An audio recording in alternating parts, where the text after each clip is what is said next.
Universes Beyond, love them or hate them, they're about to change how we play Magic the Gathering starting in 2025. If you've not heard the news, we're actually going to be getting Universes Beyond in standard starting next year.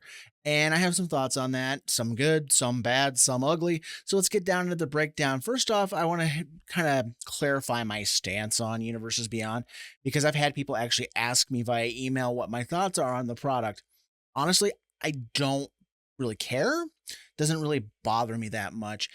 Some of these are good, some of these are bad, some of them I don't care what they are. I enjoy what I like, and so far I've liked the Lord of the Rings and I've liked the Assassin's Creed stuff. I wasn't really all that great into Fallout or into Warhammer or even Doctor Who. I don't watch that TV show. I've never played those games before, but I do take the stance of just taking my time looking at the cards and taking them as cards rather than what they are in the realm of whatever IP they're attached to. So if they're a good card, I will consider adding them to my collection. If they're a bad card, I just overlook them and move on to the next thing. That's how I treat Universes Beyond for the most part. But with the upcoming new sets coming out next year, we're actually going to be getting 3 sets in standard, starting with the Final Fantasy set next June. And that's going to be followed up by the Marvel Spider-Man set in the fall and an unannounced Universes Beyond set coming out in the end of the year. Now, what that does, unfortunately, there's like I said, there's some good, there's some bad, and there's some ugly. The good is if there is an IP that you really care about, like Marvel Comics or Final Fantasy video games or whatever, you're going to get something next year coming your way that you can tie into your Magic collection. That's good. Now, the bad part is those sets are going to actually cost more money. There's going to be a higher markup on those sets, whether that's them digging for more money or if there's some kind of licensing thing where they have to charge more to actually get out of it. I don't know. Not a big fan of that. Also, not a big fan of the fact that it's actually going to shove one of our Magic IP branded sets out of next year. We were promised a Lorwyn set next year, and it's now not on the calendar. So that tells me that they've probably pushed it off into 2026 in favor of this unbranded, unannounced Universes Beyond set that's sitting at the end of next year. So right now we're looking at 3 sets with Magic IP, 3 sets that are not, and they're going to be Universes Beyond, all of them standard legal. Now, also kind of veering back into the good category, is the fact that these Universes Beyond sets are a good on ramp for new players wanting to get into the game. That is a much better on ramp than what we've experienced so far. Because unfortunately, Modern and Commander are not good avenues for new players to get into Magic the Gathering. They don't like really dig down into the base concepts of the game. They're more of a, big combo stuff in Commander and the advanced concepts in Modern, and it's very, very fast.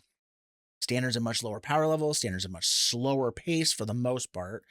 There's some faster games with certain decks, but it's a much better on ramp for new players coming in. So it's actually a good thing to get more players into the game and actually keep the game growing over time.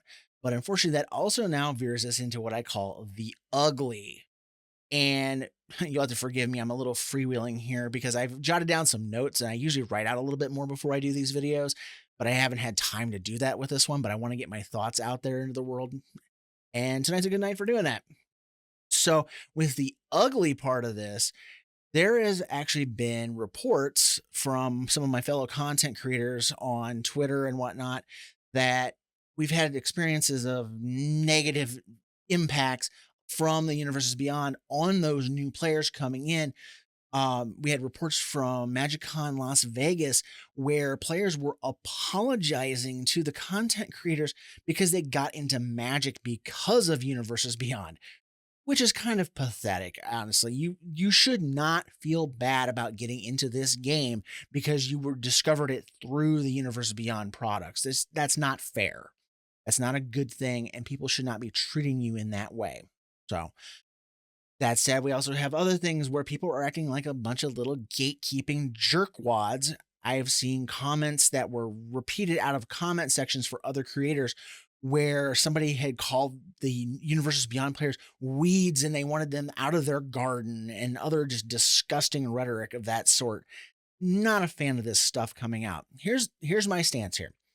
You have a few options. One, you can put up with what Universes Beyond, even if you don't really like it, like I am. Um, whether or if you like it, you get to kind of pick and choose what you want to do.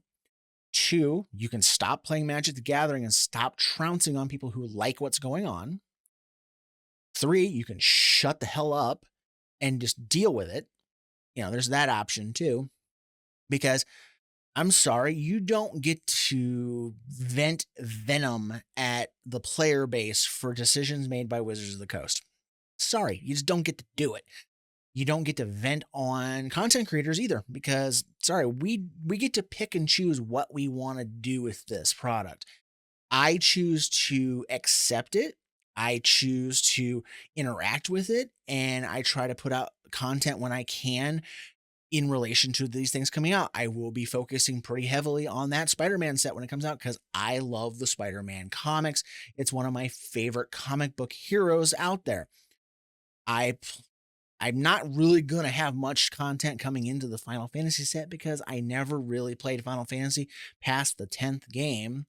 And of that era, I didn't play that much of it. I'm not a huge fan of the old turn-based combat RPGs from back in the early 2000s and late 90s when a lot of these games were, starting to come up in popularity.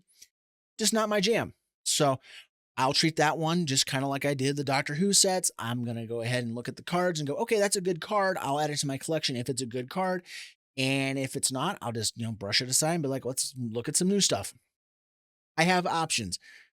So those are my thoughts on Universes Beyond, good, bad, ugly, and everything in between. What are your thoughts down in the comments below? Let us know. And while you're down there, please like, share, comment, subscribe. All those things help the channel grow as I'm moving along here. And as always, thank you for watching. Have a great day, and I'll see you in the next video.